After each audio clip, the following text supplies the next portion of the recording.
Welcome student. तो स्वागत है दोस्तों आप सभी लोगों का आपके अपने यूट्यूब चैनल राजन क्लासेस में। तो कक्षा 12वीं के जितने भी बोर्ड परीक्षा देने वाले छात्र हैं और छात्राएं हैं, सभी लोग ध्यान दीजिएगा। आज के इस वीडियो में बोर्ड में ऐसा ही पेपर आएगा।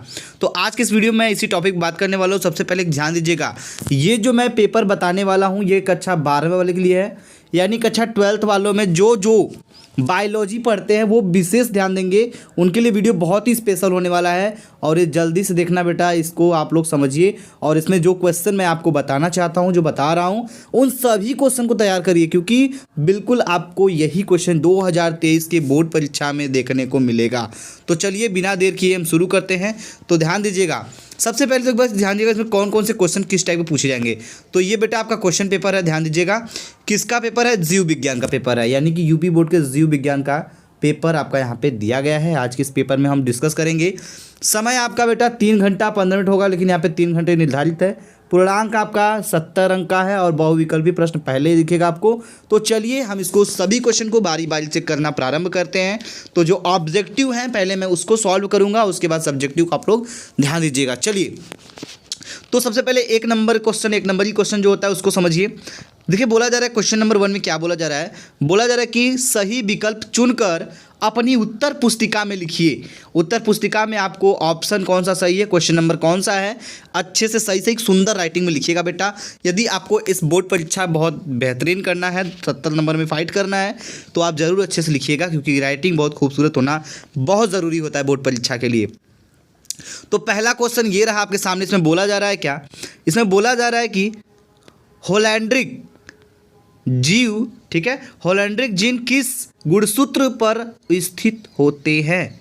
तो होलैंड्रिक जीन जो होते हैं वो किस गुणसूत्र पर स्थित होते हैं? पहला ऑप्शन है एक्स गुणसूत्र पर, वाई गुणसूत्र पर, एक्स वाई गुणसूत्र पर, और चौथा ऑप्शन है 5वीं जोड़ी पर। तो बेटा इसका जो सही विकल्प होगा वो आपका जो सही होगा, ऑप्शन नंबर आपका सेकंड सही होगा, ये वाला वाई गुणसूत्र पर। ठीक है, तो इसको टिक करिए और 1 नंबर आपका यहाँ से फिक्स हो जाएगा। आगे बढ़ेंगे हम उसी तरह नेक्स्ट क्वेश्चन पे। तो अगला क्वेश्चन जो इसमें क्या बोला जा रहा है, अगला क्वेश्चन जो ख वाला है, देखिए यहाँ पे इसमें बोला जा रहा है क्या, पित्त ज्वर का वाहक है। पित्त ज्वर का वाहक पहला ऑप्शन दिया गया है एनाफिलीज है, या फिर दूसरा है क्यूलेक्स है, और थर्ड ऑप्शन है एडिस है, और फोर्थ ऑप्शन एपीस है। तो इसमें सही उत्तर क्या होगा? तो इसका सही और सटीक उत्तर जो होगा बेटा वो होगा आपका ऑप्शन नंबर ये वाला थर्ड, यानी कि एडिस। तो एडिस वाला विकल्प आपका पित्त ज्वर का वाहक क्या हो जाएगा? एडिस हो जाएगा। क्लियर है? यहाँ से आपको 1 नंबर और कंफर्म हो जाएगा। इसी के साथ हम बढ़ेंगे क्वेश्चन नंबर ग में। ध्यान दीजिए, क्वेश्चन नंबर ग में क्या बोला जा रहा है, जंतु कोशिका में क्लोनिंग के लिए उपयुक्त संवाहक है पीयूसी है, या फिर PBR 322 ये है, या फिर आपका PBR 327 ये है। तो चलिए बेटा, और अगला क्वेश्चन है SV40। तो इसमें सही और सटीक उत्तर क्या होगा, फटाफट बताइए आप लोग। तो चलिए जल्दी करिए। तो इसमें जो सही उत्तर होगा ऑप्शन नंबर ये वाला सेकंड वाला PBR 322। ठीक है, चलो इसी के साथ हम बढ़ेंगे क्वेश्चन नंबर घ में। तो क्वेश्चन नंबर घ में देखिए क्या बोला जा रहा है। क्वेश्चन नंबर घ में बोला जाए कि एक प्रारूपी आवृत्तबीजी भ्रूणकोश परिपक्व होने पर होता है। पहला ऑप्शन है 7 केंद्रीय 8 कोश की, सेकेंड ऑप्शन है 7 केंद्रीय 7 कोश की, थर्ड ऑप्शन है 8 केंद्रीय 7 कोश की, और फोर्थ ऑप्शन है 8 केंद्रीय 8 कोश की। तो सही उत्तर बेटा जो होगा आपका ये होगा ऑप्शन नंबर थर्ड वाला, यानी कि 8 केंद्रीय 8 कोश की होते हैं। ठीक है, तो ये वाला भी आपका क्वेश्चन हो जाएगा। इसी के साथ देखिए बोला जा रहा है कि निश्चित उत्तर दीजिए, यानी कि निश्चित उत्तरीय प्रश्न। तो ये ध्यान दीजिए, जो प्रश्न संख्या 2 है इसमें कुछ क्वेश्चंस 1-1 नंबर के हैं, और ये क्वेश्चन अगर 1-1 नंबर का है तो इसका उत्तर भी आपका 1-1 लाइन का ही होना चाहिए। इसमें बोला जा रहा है कि अनुमूल्य पुष्प किसे कहते हैं? कोई 2 उदाहरण दीजिए। 1 नंबर का क्वेश्चन है। असंग जनन क्या है? आवर्त चक्र क्या है? इसको नियम करने वाले हार्मोन्स कौन से हैं? और ये आपको बताना है। ठीक है, अब एक चीज़ ध्यान दीजिएगा, आवर्त चक्र क्या है इसके बारे में बहुत ही बेसिक से आप लोग जानते होंगे। इस क्वेश्चन का भी आप लोग उत्तर दे सकते हैं 1 लाइन में बेटा। और जो घ वाला क्वेश्चन है, इंटरफेरान किसे कहते हैं, इसका क्या उपयोग है। एक आवृत्तबीजी बीजांड का नामांकित चित्र बनाना है और आपको एक एक नंबर का क्वेश्चन है। और यहाँ पे देखिए बेटा, अति लघु उत्तरी प्रश्न में जो प्रश्न नंबर 3 है, इसमें 2-2 नंबर का प्रश्न पूछा जाएगा। और इसमें क्या प्रश्न है, पहला प्रश्न देखिएगा, डीएनए व आरएनए में अंतर। बहुत ही सिंपल क्वेश्चन है। डीऑक्सी राइबो न्यूक्लिक एसिड और आरएनए है राइबोज न्यूक्लिक एसिड। आपको ये वाला इसमें दोनों में अंतर बताना है। कम से कम 2-2 पॉइंट नहीं तो 3-3 पॉइंट आप लिख देंगे, आपको मिल जाएगा। अब देखिए, टीकाकरण किसे कहते हैं, विभिन्न प्रकार के टीकों के बारे में लिखिए, ये भी 2 नंबर का है। ठीक है। प्लाज्मिड वेक्टर पर टिप्पणी लिखिए, 1 लाइन क्वेश्चन है। लैक ओपेरान तंत्र की संरचना का कार्य लिखिए, तो ये भी आपको बनाना। बायोलॉजी में फिगर बहुत आता है, तो ये देखिए क्वेश्चन कुछ इस तरह से है। और देखिए क्वेश्चन में 4 में चलेंगे, आनुवांशिक अभियांत्रिक के प्रक्रमों का संक्षेप में वर्णन कीजिए। ये क्वेश्चन बेटा 3 नंबर का है। ठीक है, इसी क्वेश्चन को हल करेंगे। आगे देखिए क्वेश्चन नंबर 6 में क्या बोला जा रहा है, मेंडल के स्वतंत्र अपव्यूहन के नियम को उदाहरण सहित लिखिए। 3 नंबर का क्वेश्चन है बेटा। ग में बोला जा रहा है, हर्शे एवं चेस के प्रयोग का सिद्ध कीजिए कि डीएनए एक आनुवांशिक पदार्थ है। ये क्वेश्चन बड़ा सटीक है, 3 नंबर का है।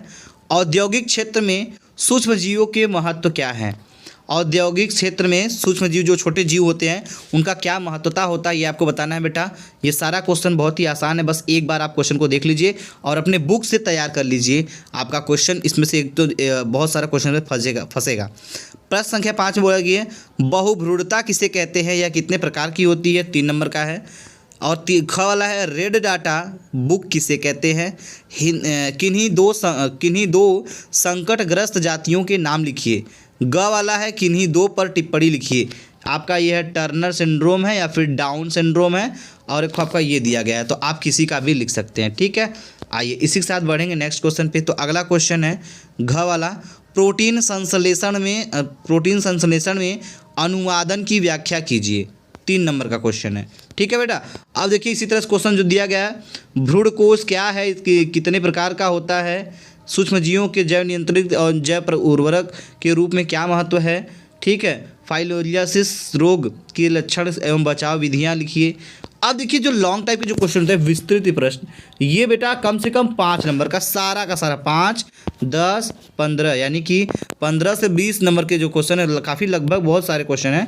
यानी कि कह सकते हैं 5 नंबर ये हो गया, 5 नंबर ये हो गया, 5 नंबर ये, यानी कि आपको हर क्वेश्चन में से एक एक प्रश्न का जवाब देना है।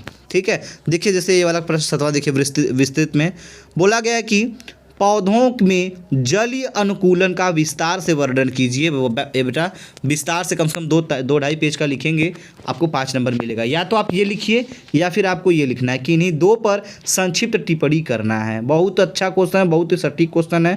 चिकनगुनिया, मलेरिया, डेंगू, आप इसमें तो मास्टर हैं। अगर आप ये क्वेश्चन टच करते हैं तो आप 5 नंबर पूरा उड़ा ले जाएंगे। ठीक है, चिकनगुनिया जो होता है ये भी मच्छरों के काटने से होता है, मलेरिया भी है, डेंगू भी है। तो अब आपको ये चीज़ जवाब देना है कि कौन सा आप दे सकते हैं। हमें पता है कि कम से कम 95% बच्चे जो होंगे वो इसी क्वेश्चन को टच करना चाहेंगे। ठीक है, इसी के साथ बने क्वेश्चन नंबर 8 में, मनुष्य के नर जनन तंत्र का सचित्र वर्णन।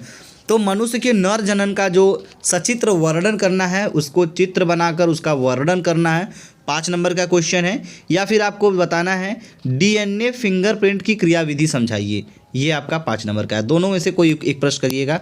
तो हमें इतना तो पता है, ये कोई जल्दी नहीं करेगा, लेकिन ये क्वेश्चन आप लोग जरूर बनाएंगे, क्योंकि फिगर है तो फिगर में प्रैक्टिस आपकी अच्छी होती है। तो आप इसको भी बना सकते हैं, या फिर जिसका पकड़ इस पे है वो ये भी कर सकता है। बढ़ेंगे नेक्स्ट क्वेश्चन नंबर 9 पे। तो ध्यान दीजिए, आवृत्तबीजी, ठीक है, आवृत्तबीजी पौधों में मादा युग्मकोद्भिद के विकास का वर्णन कीजिए। 5 नंबर क्वेश्चन है।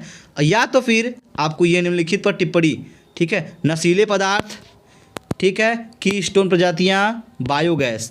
या तो आप, हमको पता है कि इसमें से आप 2 पर, यानी कि इस पे और इस पे आप टिप्पणी लिख देंगे, आपको 5 नंबर मिल जाएगा। ठीक है, या तो फिर आपको ये क्वेश्चन टच करना है। तो बेटा इस तरह से मैंने आपको सारे के सारे क्वेश्चन बता दिया है।